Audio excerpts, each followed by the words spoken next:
The sky over Seoul turned dark at noon.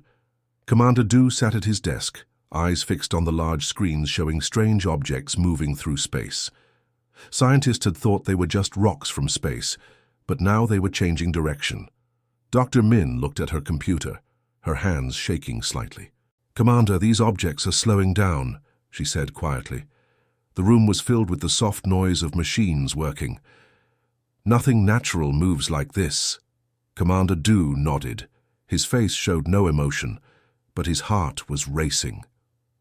For weeks, the objects had been watched by space agencies around the world. At first, everyone thought they were just asteroids passing by Earth. But asteroids don't change course. "How many are there now?" he asked. 12 confirmed, Dr. Min replied. "They've spread out. One is approaching each major city on Earth." Do picked up a red phone. "This is Commander Do. I need to speak with the President immediately." He paused, listening. "Yes, it's about the objects. They're not natural. I repeat, they are not natural." In an underground room beneath the Blue House, South Korea's president gathered with his advisors. Similar meetings were happening in Washington, Beijing, Moscow, and other capitals. Scientists and military leaders tried to create a plan for first contact.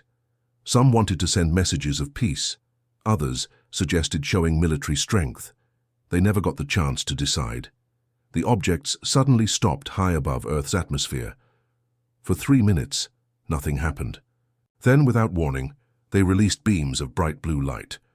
Commander Do watched in horror as the first beam hit downtown Seoul. The blast shook their building, causing lights to flicker. On screens that still worked, he saw the city center vanish in a flash of light. "We're under attack," he shouted into the phone, but the line was already dead. All around the world, the scene repeated.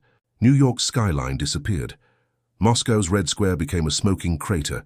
London, Tokyo, Beijing all hit within minutes. The bunker where Do and his team worked was deep underground. The thick walls shook, but held. Not everyone was so lucky. Reports came in from surviving military bases around the world. The death toll was climbing rapidly.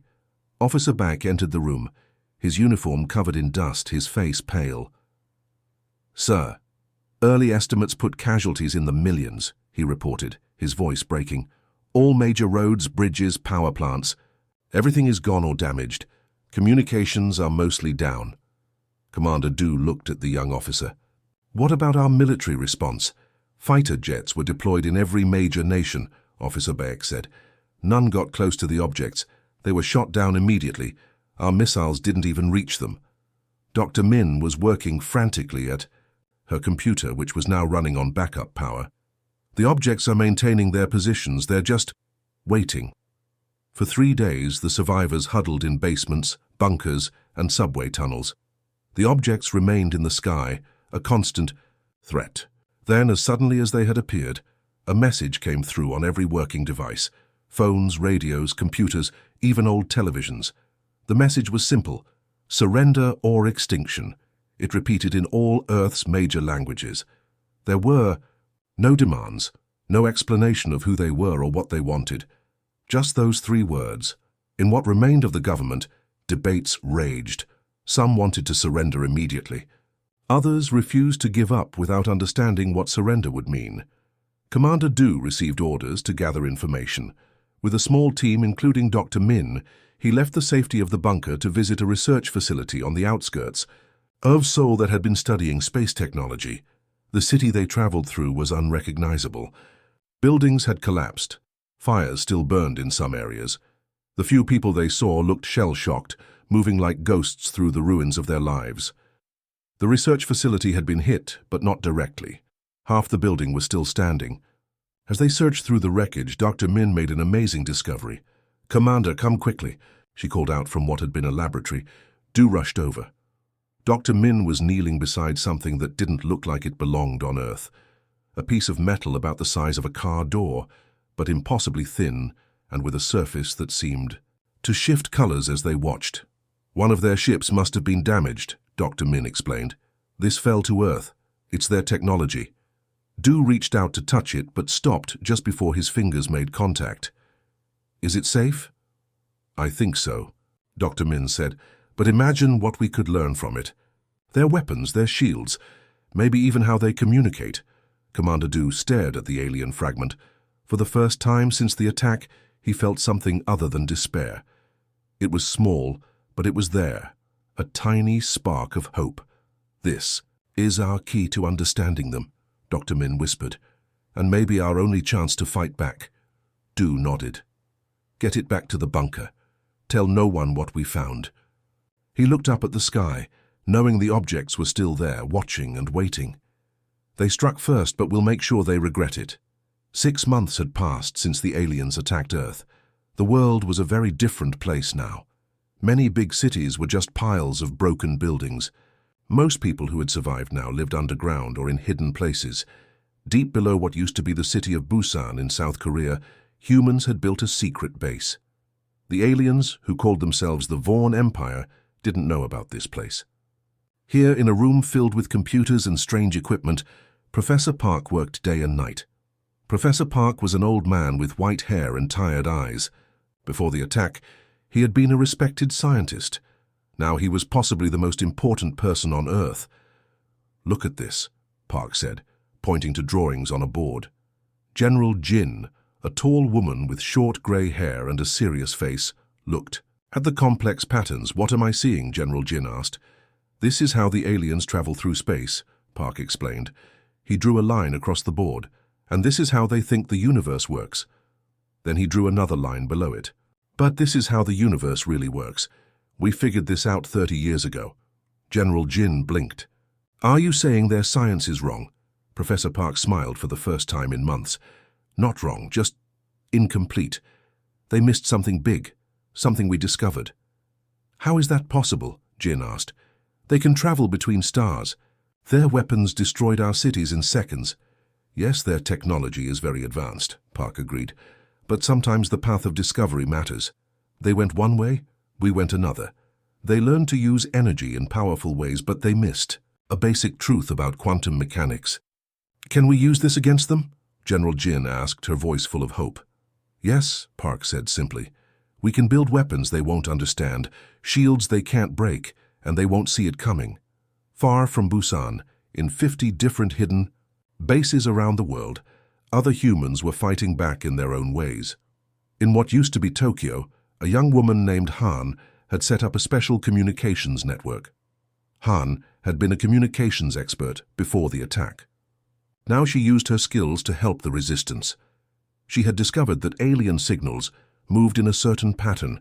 By sending human messages between these patterns, she could talk to resistance fighters anywhere without the aliens hearing. "The network is growing," Han told her team as they worked in the dark basement of a half-destroyed building. "We're now connected to bases in Australia, Russia, and Brazil." A young man rushed into the room. "Han, message from North America. The aliens are landing soldiers now." Han's face grew hard. "They think we're beaten. They think they just need to clean up."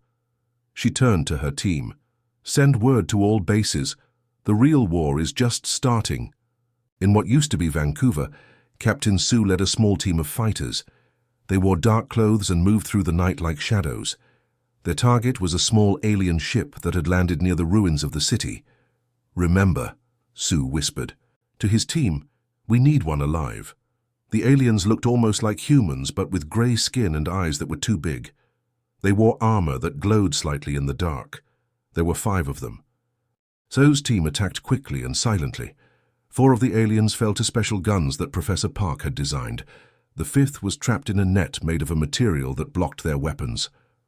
"Got one," Sue said into his radio as his team tied up the alien. "Bringing it back now." The alien was taken to a secure room deep underground. For 3 days, it refused to speak. But Sue was patient. He didn't hurt the alien. He just talked to it, hour after hour. Finally, on the 4th day, the alien spoke. "You should not be able to fight back," it said in a strange, flat voice. "You are a level 3 civilization. You should have surrendered." "Why did you attack us?" Sue asked. "We sent no threats. We didn't even know you existed."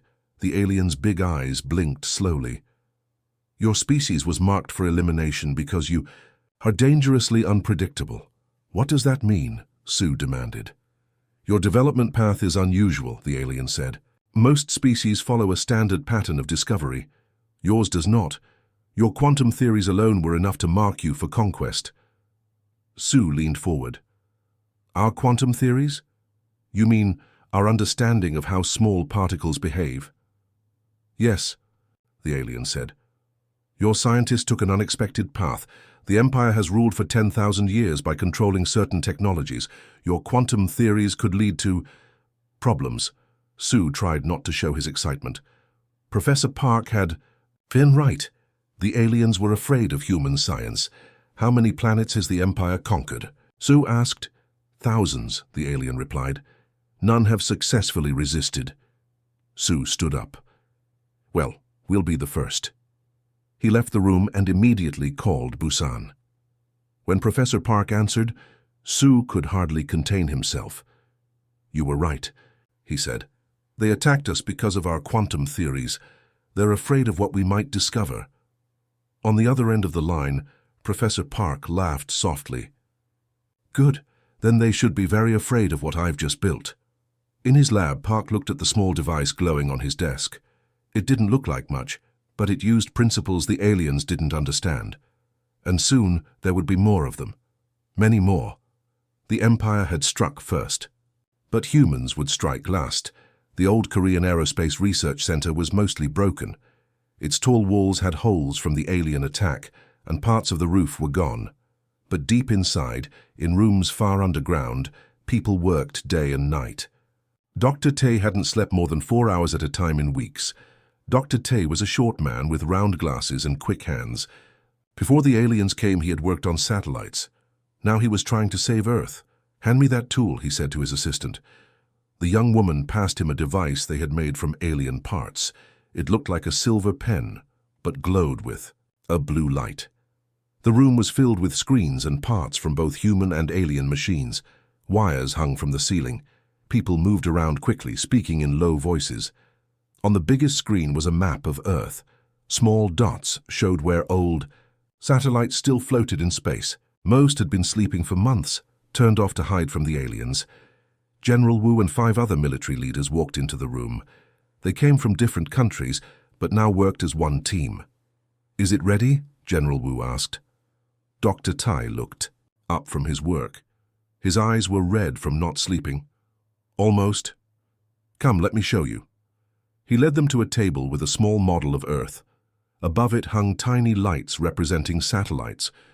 For 8 months, the aliens have controlled our planet, Dr. Tay said. Their ships are strong, their weapons are powerful, but we have found their weakness.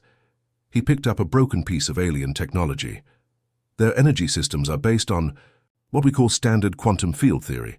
It's very advanced, but, he smiled, it's missing something we discovered 20 years ago. The quantum bridge theory, said Colonel Ray from America. Yes, Dr. Tay nodded. They never found it. Their science went a different way. So what can we do with this? Asked General Wu. Dr. Tay turned on the model. The little Earth began to glow. If we combine their energy distribution systems with our quantum theories, we can create something they've never seen before. A shield around our planet. The military leaders looked doubtful. A shield? Asked General Kim from South Korea. Against their ships? Yes, Dr. Tay said. But first we need time. Their ships must be distracted, and we need access to their main computer systems. General Wu nodded. That's already happening. Far above, Earth Major Yoon and her team of 6 soldiers floated near a large alien ship. They wore spacesuits made from both human and alien materials. On their backs were special packs that hid them from alien sensors. Remember, Major Yoon said through the radio, we have one chance. If they see us, we're dead. Her team had trained for this mission for months. They moved quickly to a small door on the bottom of the alien ship. Using tools made from alien metals, they cut through and entered. Inside, they moved through narrow hallways, hiding whenever aliens passed by. The ship was huge, like a floating city. This way, whispered tech specialist Joe. He held a small screen that showed a map of the ship. They had made this map by studying smaller alien ships they had captured. At last, they reached a room filled with glowing panels. This was the ship's computer center. 2 aliens worked at the controls. Major Yun nodded to her team. They moved quickly and silently. In seconds, the aliens were tied up and unable to call for help. Tech specialist Joe sat at the controls. He plugged in a small device that Professor Park had made. "Uploading the virus now," he said. The virus was special. It used human programming in ways the aliens couldn't understand. Their computers had no defense against it. "Done," Joe said after a minute. "We have 18 minutes before they notice." "Let's go," Major Yun ordered. Her team left quickly, the same way they had come in. As they floated away from the ship, Major Yun spoke into her radio. "The virus is uploaded. Their systems will be down for 18 minutes. On Earth, in 50 different places, resistance fighters got the message. They had been waiting, hidden and ready. Now they attacked. In what used to be London, fighters drove trucks loaded with special bombs toward alien bases. In the ruins of Rio, soldiers fired new weapons that used alien energy in ways the aliens didn't understand. In Sydney, Delhi, Cairo, and dozens of other places, humans fought back. The aliens were surprised. They had thought humans were beaten. They had thought the war was over. Now, suddenly, they were being attacked everywhere at once. Their ships tried to help, but the virus had shut down their main weapons and communications. They couldn't talk to each other or call for help. In the underground room in Korea, Dr. Tae watched the attacks on his screens. "Now," he said, while they're confused. He pressed a button. All around the world, old satellites woke up. New ones, built in secret, joined them. They all carried Dr. Tae's new invention, which combined alien energy systems with human quantum theories. The satellites formed a network around Earth. Energy flowed between them, growing stronger and stronger. Then it spread out, creating a shimmering wall that surrounded the entire planet. On their ships, the aliens watched in shock as their sensors showed something impossible forming around Earth. In the Korean Research Center, everyone cheered as the shield stabilized. For the first time in months, Earth was protected. "Will it hold?" General Wu asked. Dr. Tae nodded. "Yes. They cannot break it because they don't understand how it works." "They thought we'd be easy to conquer because we're young," he added, watching the shield glow on his screens. "But being young means we're still evolving, still learning. They stopped learning long ago." Outside, the alien ships fired at the shield. Their weapons, once so deadly, now just made the shield glow brighter. Humanity had survived the first attack. Now they were fighting back. 3 alien ships floated in space near Earth. Once, these ships had belonged to the Empire. Now they were painted with Earth's colors. Humans had fixed them and made them better with new technology. Colonel Sun stood on the bridge of the largest ship. He was a tall man with a scar across his left cheek from the first day of the alien attack. Around him, 20 crew members worked at stations that mixed human and alien controls. "All systems ready, Colonel," said Pilot Go, a young woman who had learned to fly alien ships faster than anyone else. Colonel Sun nodded. "All ships report." "Thunder 1 ready," came a voice over the radio. "Thunder 2 ready," came another. Sun looked at the main screen, which showed Earth behind them. The planet was now protected by a shimmering shield that the aliens couldn't break. But being safe wasn't enough. It was time to show the Empire that attacking Earth had been their biggest mistake. "Begin quantum shift," Sun ordered. Engineer Rowe pressed several buttons. A low hum filled the ship as new devices, built using Professor Park's theories, powered up. These devices did something the aliens had never figured out. They bent light and energy in a special way. Quantum shift. "Complete," reported Engineer Rowe. "We're now invisible to Imperial sensors." Sun smiled. "Set course for Mars. Full speed." The 3 ships moved away from Earth, going faster than any human ship had ever gone before. They passed the moon in minutes. "Will they really not see us?" asked Captain Ho, Sun's second in command. "They can't," Sun explained. "Their sensors look for energy signatures they understand. Our quantum shift moves in ways their science doesn't recognize. To them, we're not just invisible. We don't exist." 6 hours later, they passed Mars. Its red surface looked peaceful from space. Beyond Mars was the Imperial outpost, a huge station where hundreds of alien ships stopped for fuel and orders. As they got closer, they could see it clearly on their screens. It looked like a giant metal flower with 6 petals spreading out from a center point. Alien ships moved around it, like bees around a hive. "They have no idea we're here," said Captain Ho, watching the aliens go about their normal business. "They?" "We'll soon," Sun said. He turned to his crew. "Remember your training. We hit fast and hard, then deliver our message before they can call for help." Sun looked at each crew member. They had trained for months for this mission. Some had lost families in the alien attacks. All were ready to risk everything to protect Earth. "They struck first," Sun told them. "They killed millions of us without warning. But we're not like them. We're giving them one chance to leave us alone." The crew nodded. Sun turned back to the main screen. "Pilot go, take us in. Thunder 1 and 2, follow attack pattern Alpha." The 3 human ships moved closer to the outpost, still completely invisible to Imperial sensors. "Weapons ready," reported Weapons Officer Nam. The ship now carried special missiles designed by Dr. Tay. They used the same quantum principles as Earth's shield, but in reverse, instead of protecting, they broke through any defense. "They can't see us until we want them to," Sun reminded his crew as they approached the outpost. 3, 2, 1, drop quantum shift." Suddenly, 3 human ships appeared right next to the Imperial outpost.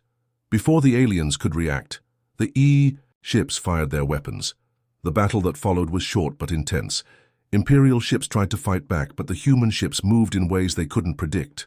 The quantum-enhanced weapons cut through alien shields like they weren't there.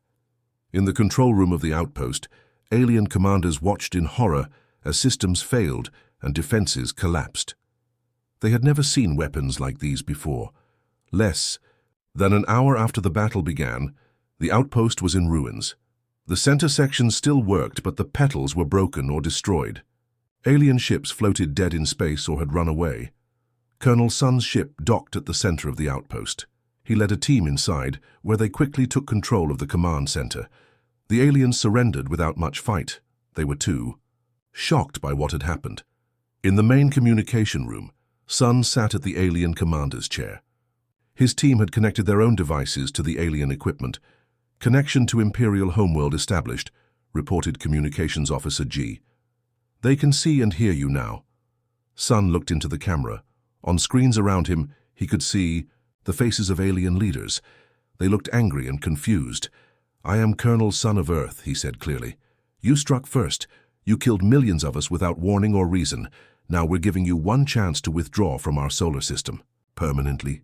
He nodded to Engineer Rowe, who sent a data package through the connection. "This shows how our quantum technology works. Your scientists will confirm that we can use it to collapse your entire interstellar network. Every ship, every station, every colony would be cut off and vulnerable." The alien leaders looked at each other as they received the data. Their expressions changed from anger to fear as they realized the math was correct. This wasn't just a threat. It was something humans could actually do. "You have 3 Earth days to begin removing all Imperial forces from our system," Sun continued. "If you refuse, we will not show the mercy that you denied us." He stood up. "We'll be watching." With that, he cut the connection. His crew looked at him with pride and hope.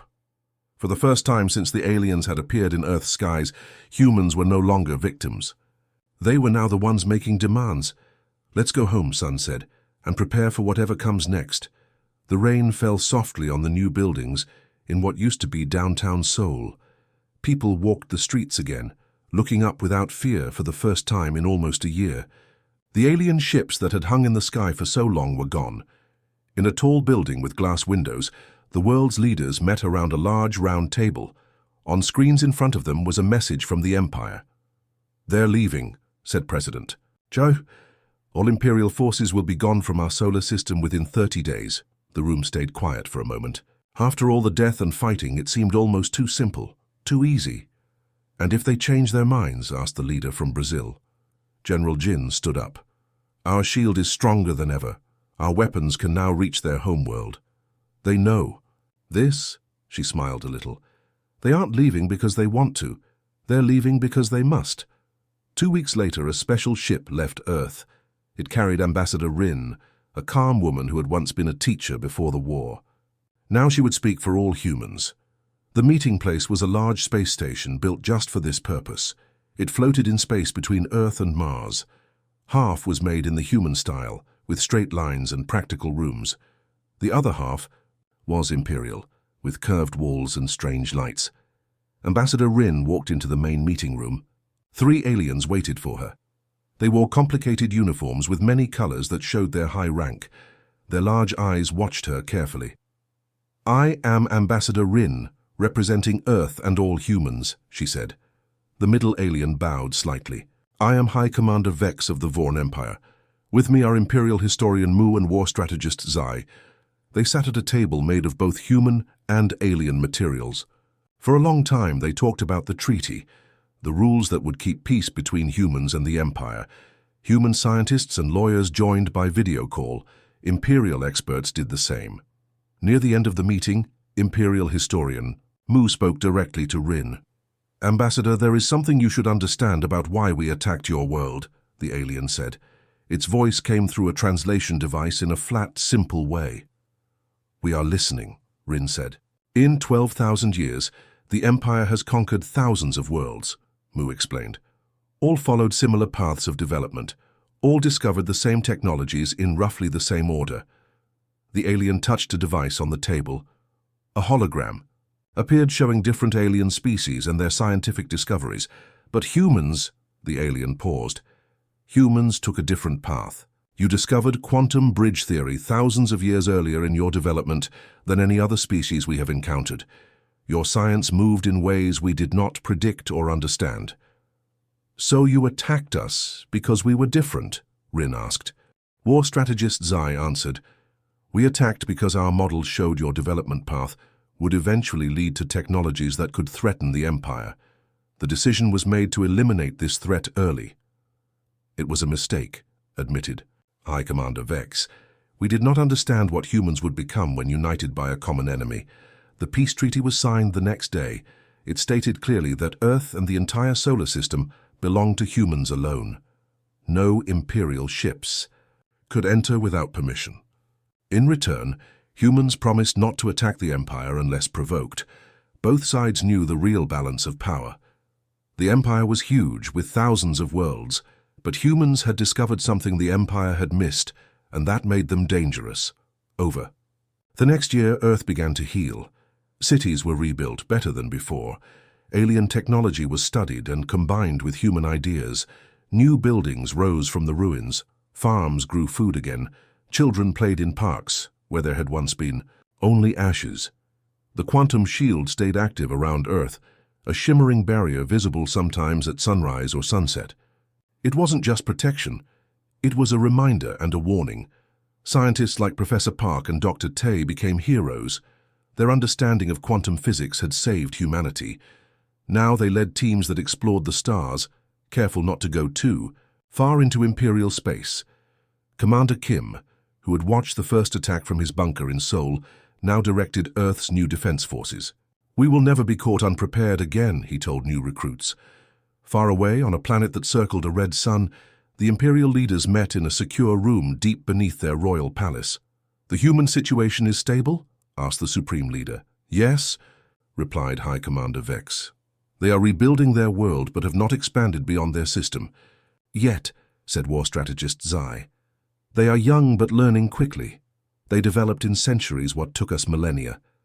The Supreme Leader looked at a hologram showing Earth with its quantum shield glowing around it.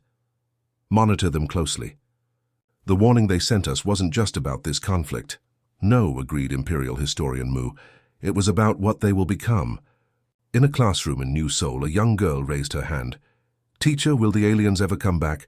The teacher, who had fought in the resistance, looked out the window at the clear sky. "Maybe someday," she said, "but next time we'll be ready. And next time we might be the ones exploring their worlds, not the other way around." Outside, the quantum shield shimmered faintly in the sunlight, protecting Earth as humanity looked to the stars with new eyes. The end.